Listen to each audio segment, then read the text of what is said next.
सिंध के निगरां वज़ीर आला के लिए किस किस का नाम दें? ऑपोजिशन जमातों ने बाज़ाब्ता मुशावरा शुरू कर दी। कराची में एमकेएम और जीडीए का इजलास हुआ। एमकेएम की जानिब से ख्वाजा अजहर, अली खुर्शीदी और दीगर हुए।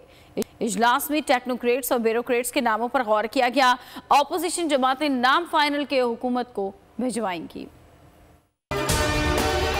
अगर आपको ये वीडियो पसंद आई है तो हमारे चैनल को सब्सक्राइब कीजिए और बेल आइकन के बटन को क्लिक कीजिए।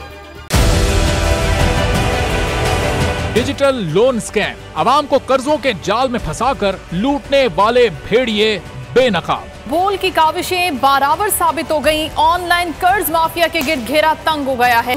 बोल ने दिया अपने आवाम का साथ, उठाई इस स्कैम के खिलाफ आवाज। बोल की डिजिटल लोन स्कैम के खिलाफ आगाही मुहिम की सबसे बड़ी ट्रांसमिशन 59% आवाम ने देखी अपनी स्क्रीन पर, क्योंकि बोल है पाकिस्तान का नंबर 1 न्यूज चैनल।